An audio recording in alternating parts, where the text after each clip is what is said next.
All right, we're going to read aloud Hatchet by Gary Paulsen, and we're going to read the first two chapters today.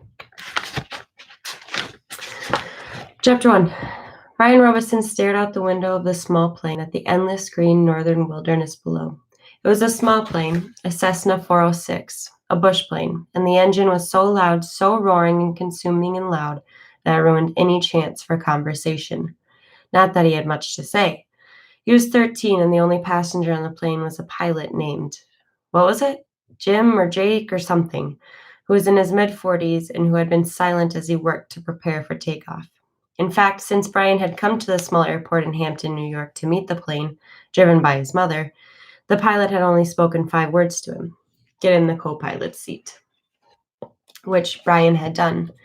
They had taken off, and that was the last of the conversation. There had been the initial excitement, of course. He had never flown in a single-engine plane before, and to be sitting in the co-pilot seat with all the controls right there in front of him, all the instruments in his face as the plane clawed for altitude, jerking and sliding on the wind currents as the pilot took off, had been interesting and exciting. But in 5 minutes, they had leveled off at 6,000 feet and headed northwest, and from then on, the pilot had been silent, staring out the front, and the drone of the engine had been all that was left. The drone and the sea of green trees that lay before the plane's nose and flowed to the horizon, spread with lakes, swamps, and wandering streams and rivers. Now Brian sat, looking out the window with the roar thundering through his ears, and tried to catalog what had led up to his taking this flight. The thinking started. Always, it started with a single word: divorce. It was an ugly word, he thought, a tearing, ugly word that meant fights and yelling, lawyers. God, he thought, how he hated lawyers who sat with their comfortable smiles and tried to explain to him in legal terms how all that he lived in was coming apart, and the breaking and shattering of all the solid things. His home, his life, all the solid things. Divorce. A breaking word, an ugly breaking word. Divorce. Secrets. No, not secrets so much as just the secret. What he knew and had not told anybody, what he knew about his mother that had caused the divorce, what he knew, the secret. Divorce, the secret. Brian felt his eyes beginning to burn and knew there would be tears. He had cried for a time, but that was gone now. He didn't cry now. Instead, his eyes burned and tears came, the seeping tears that burned, but he didn't cry. He wiped his eyes with a finger and looked at the pilot out of the corner of his eye to make sure he hadn't noticed the burning and tears. The pilot sat large, his hands lightly on the wheel, feet on the rudder pedals. He seemed more a machine than a man, an extension of the plane.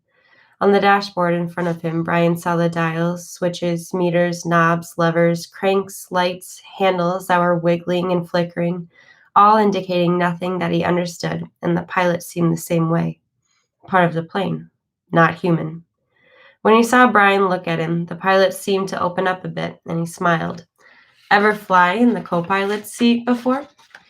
He leaned over and lifted the headset off his right ear and put it on his temple, yelling to overcome the sound of the engine. Brian shook his head. He had never been in any kind of plane, never seen the cockpit of a plane except in films or television. It was loud and confusing. First time. It's not as complicated as it looks. Good plane like this almost flies itself, the pilot shrugged. Makes my job easy. He took Brian's left arm. Here, put your hands on the controls, your feet in the rudder pedals, and I'll show you what I mean. Brian shook his head. I'd better not.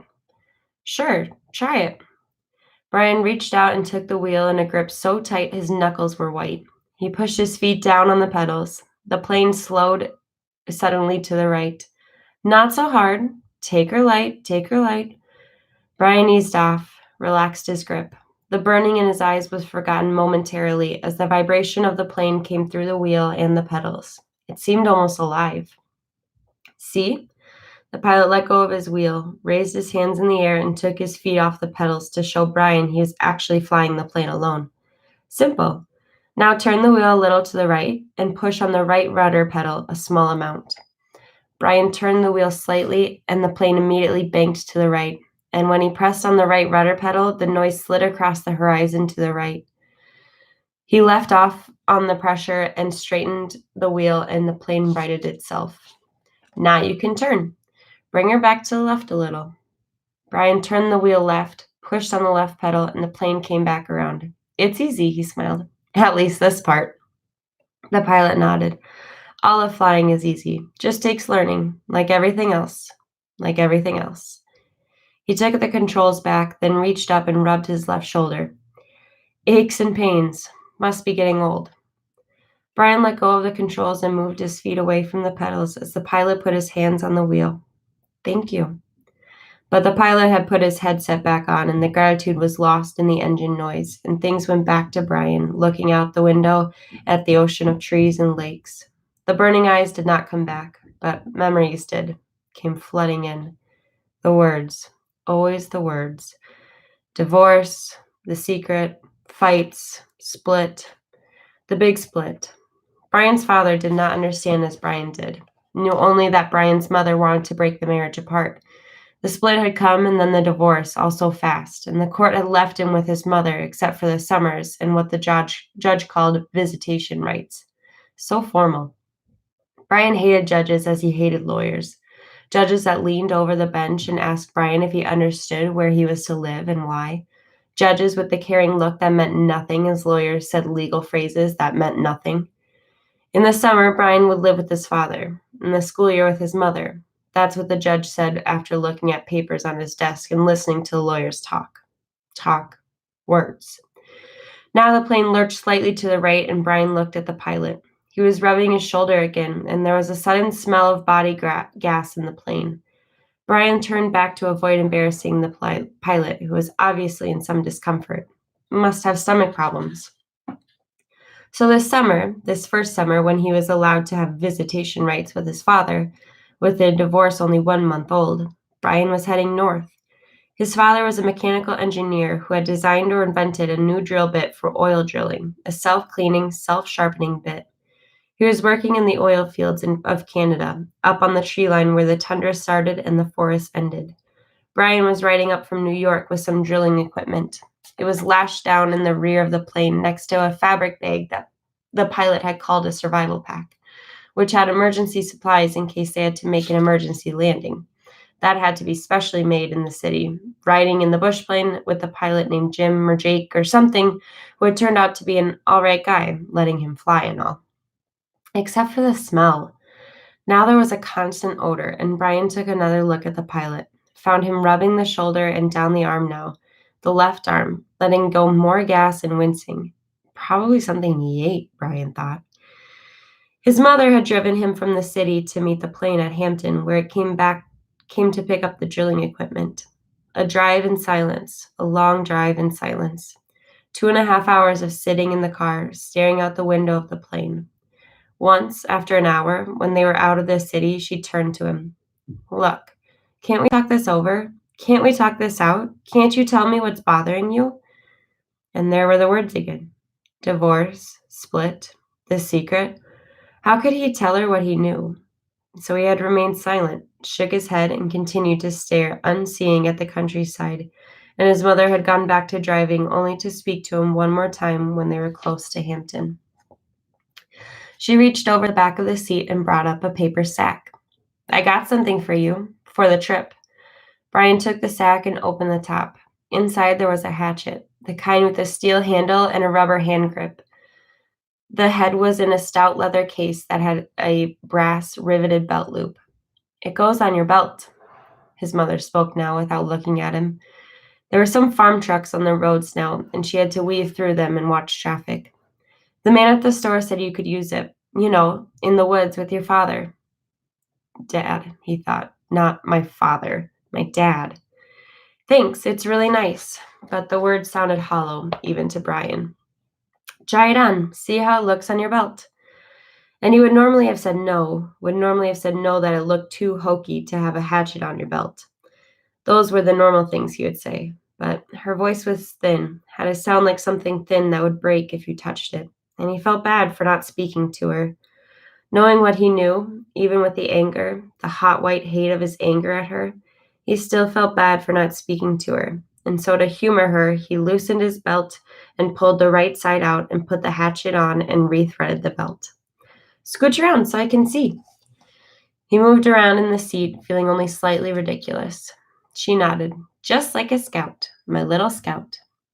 And there was the tenderness in her voice that she had when he was small, the tenderness that she had when he was small and sick with a cold. And she put her hands on his forehead, and the burning came into his eyes again, and he had turned away from her and looked out the window, forgotten the hatchet on his belt, and so arrived at the plane with the hatchet still on his belt. Because it was a bush flight from a small airport, there had been no security, and the plane had been waiting, with the engine running when he arrived, and he had grabbed his suitcase and pack bag and run for the plane without stopping to remove the hatchet. So it was still on his belt. At first he had been embarrassed, but the pilot had said nothing about it, and Brian forgot it as they took off and began flying. More smell now. Bad. Brian turned again to glance at the pilot, who had both hands on his stomach and was grimacing in pain, reaching for the left shoulder again as Brian watched. "Don't know, kid." The pilot's words were a hiss, barely audible. "Bad aches here, bad aches. Thought it was something I ate, but..." He stopped as a fresh spasm of pain hit him. Even Brian could see how bad it was. The pain drove the pilot back into the seat, back and down. "I've never had anything like this." The pilot reached for the switch on his mic cord, his hand coming up in a small arc from his stomach, and he flipped the switch and said, "This is Flight 46. And now a jolt took him like a hammer blow, so forcefully that he seemed to crush back into the seat, and Brian reached for him. Could not understand at first what it was, could not know. And then he knew. Brian knew. The pilot's mouth went rigid. He swore and jerked a short series of slams into the seat, holding his shoulder now. Swore and hissed, "Chest! Oh God, my chest is coming apart." Brian knew now. The pilot was having a heart attack. Brian had been in the shopping mall with his mother when a man in front of Paisley's store had suffered a heart attack. He had gone down and screamed about his chest. An old man, much older than the pilot. Brian knew. The pilot was having a heart attack, and even as the knowledge came to Brian, he saw the pilot slam into the seat one more time. One more awful time, he slammed back into the seat, and his right leg jerked, pulling the plane to the side in a sudden twist, and his head fell forward and spit came. Spit came from the corners of his mouth, and his legs contracted up into the seat, and his eyes rolled back in his head until there was only white. Only white for his eyes, and the smell became worse, filled the cockpit, and all of it so fast, so incredibly fast that Brian's mind could not take it in at first, could only see it in stages. The pilot had been talking just a moment ago, complaining of the pain. He had been talking. Then the jolts came. The jolts that took the pilot back had come, and now Brian sat, and there was a strange feeling of silence in the thrumming roar of the engine. A strange feeling of silence and being alone. Brian was stopped. He was stopped. Inside he was stopped. He could not think past what he saw, what he felt. All was stopped. The very core of him, the very center of Brian Robeson, was stopped and stricken with a white flash of horror, a terror so intense that his breathing, his thinking, and nearly his heart had stopped. Stopped. Seconds passed, seconds that became all of his life, and he began to know what he was seeing, began to understand what he saw, and that was worse, so much worse than he wanted to make his mind freeze again. He was sitting in a bush plane, roaring 7,000 feet above the northern wilderness with a pilot who had suffered a massive heart attack and was either dead or in something close to a coma. He was alone. In the roaring plane with no pilot, he was alone. Alone. Chapter 2. For a time that he could not understand, Brian could do nothing. Even after his mind began working and he could see what had happened, he could do nothing. It was as if his hands and arms were lead. Then he looked for ways for it not to have happened. Be asleep. His mind screamed at the pilot. Just be asleep, and your eyes will open now, and your hands will take the controls, and your feet will move the pedals. But it did not happen. The pilot did not move, except that his head rolled on a neck impossibly loose as the plane hit a small bit of turbulence.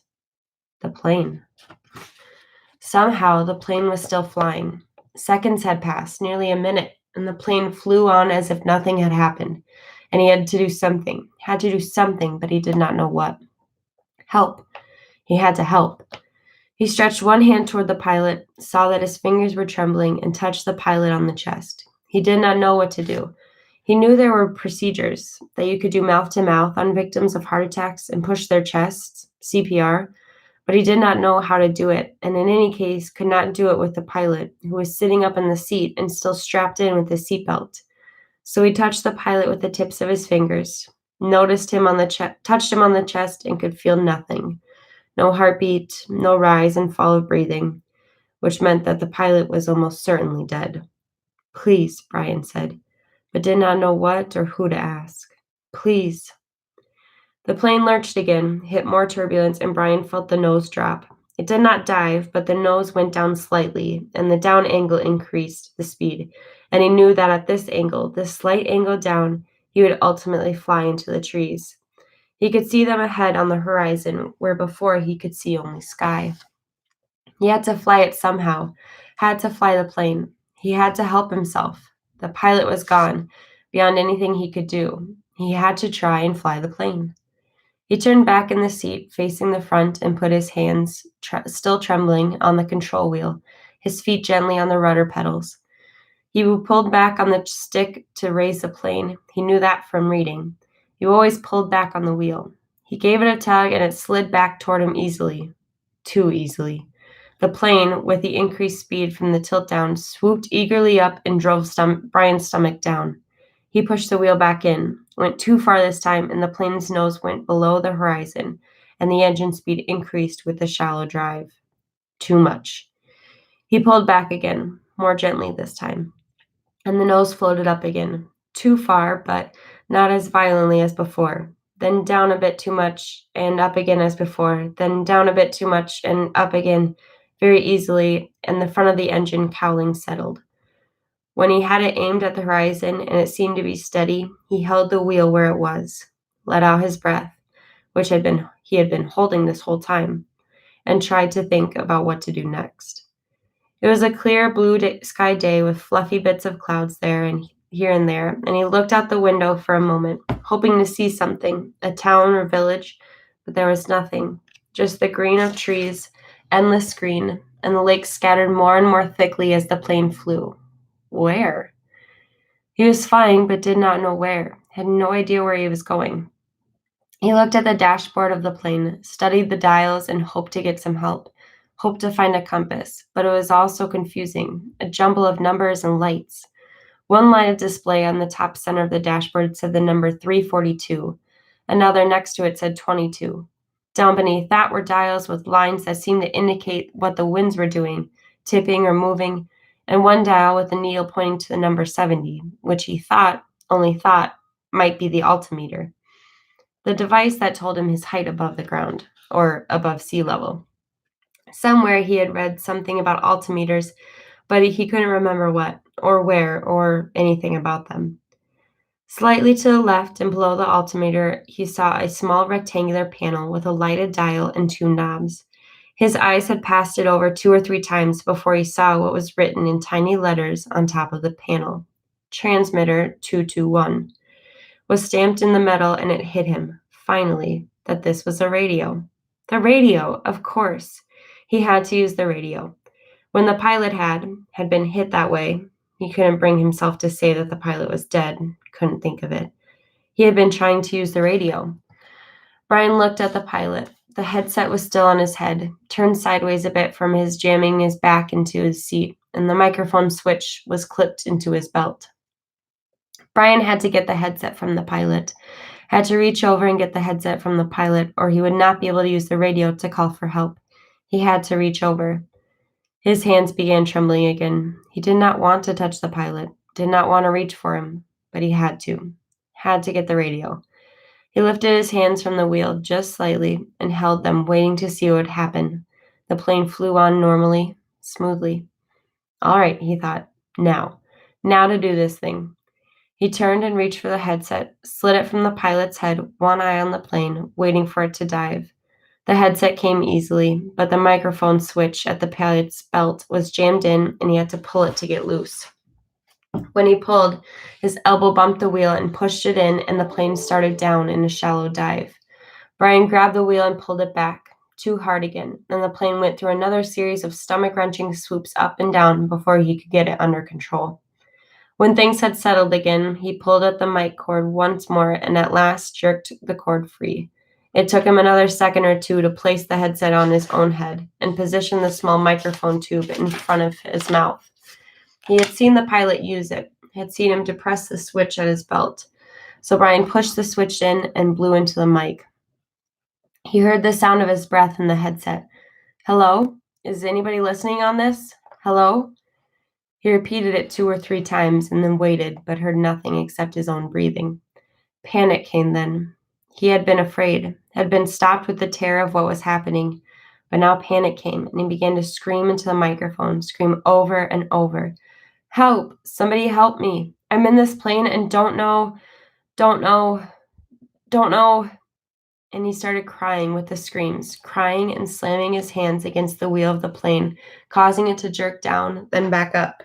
But again, he heard nothing but the sound of his own sobs in the microphone, his own screams mocking him, coming back into his ears.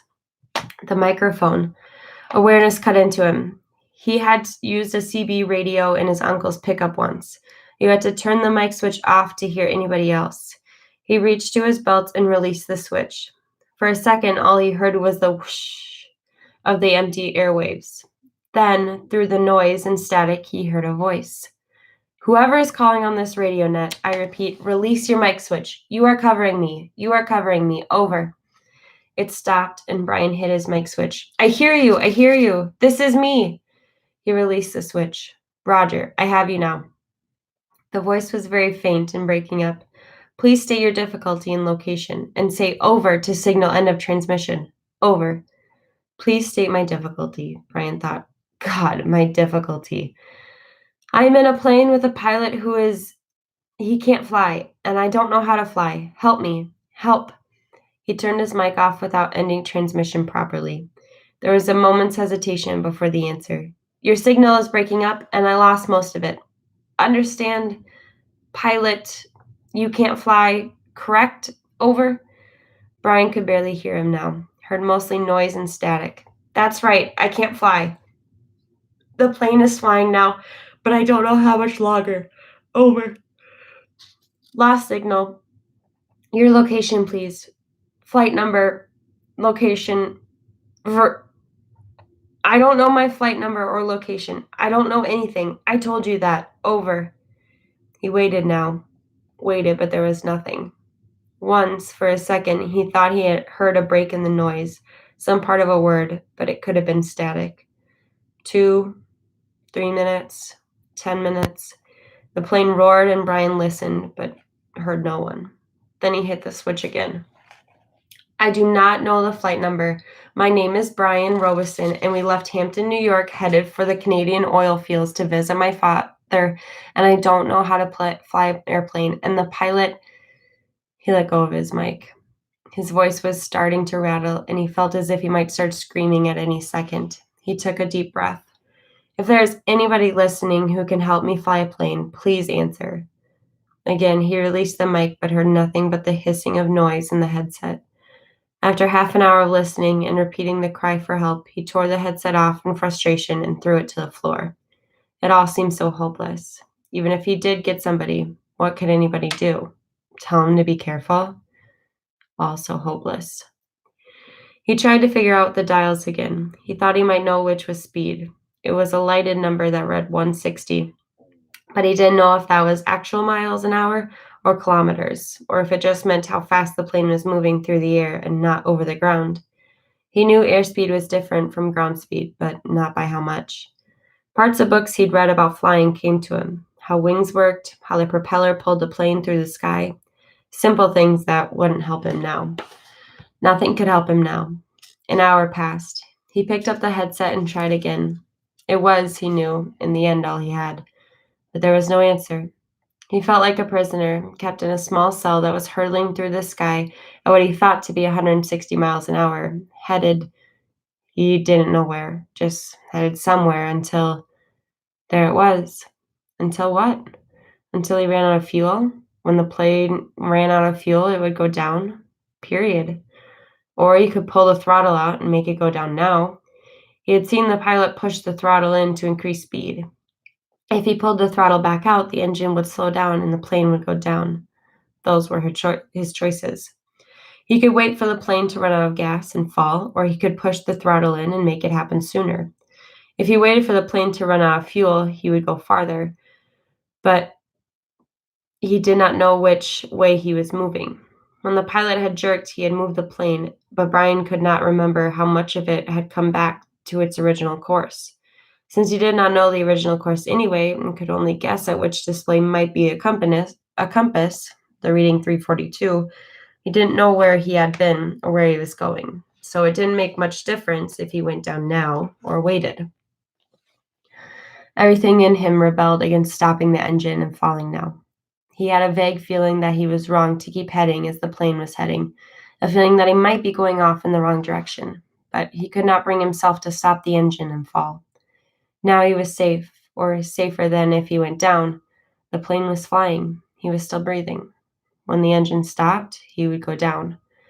So he left the plane running, holding altitude, and kept trying the radio. He worked out a system. Every 10 minutes, by the small clock built into the dashboard, he tried to radio with a simple message. I need help. Is there anybody listening to me? In the times between transmissions, he tried to prepare himself for what he knew was coming. When he ran out of fuel, the plane would start down. He guessed that without the propeller pulling, he would have to push the nose down to keep the plane flying. He thought he may have read that somewhere, or it just came to him. Either way, it made sense. He would have to push the nose down to keep flying speed, and then, just before he hit, he would have to pull the nose back up to slow the plane as much as possible. It all made sense. Glide down, then slow the plane and hit. Hit. He would have to find a clearing as he went down. The problem with that was that he hadn't seen one clearing since they started flying over the forest. Some swamps, but they had trees scattered through them. No roads, no trails, no clearings. Just the lakes. And it came to him that he would have to use a lake for landing. If he went down in the trees, he was certain to die. The trees would tear the plane to pieces as it went into them. He would have to come down in a lake. No, on the edge of a lake. He would have to come down near the edge of a lake and try to slow the plane as much as possible just before he hit the water. Easy to say, he thought. Hard to do. Easy say, hard do. Easy say, hard do. It became a chant that beat with the engine. Easy say, hard do. Impossible to do. He repeated the radio call 17 times at 10-minute intervals, working on what he would do between transmissions. Once more, he reached over to the pilot and touched him on the face, but the skin was cold. Hard cold. Dead cold. And Brian turned back to the dashboard. He did what he could, tightened his seatbelt, positioned himself, rehearsed mentally again and again what his procedure should be. When the plane ran out of gas, he would hold the nose down and head for the nearest lake and try to find the plane kind of onto the water. That's how he thought of it. Kind of fly the plane onto the water. And just before he hit, he should pull back on the wheel and slow the plane to reduce impact. Over and over, his mind ran the picture of how it would go. The plane running out of gas, flying the plane onto the water, the crash, from pictures he'd seen on television. He tried to visualize it. He tried to be ready. But between the 17th and 18th radio transmissions, without a warning, the engine coughed, roared violently for a second, and died. There was a sudden silence, cut only by the sound of the windmilling propeller and the wind past the cockpit. Brian pushed the nose of the plane down and threw up.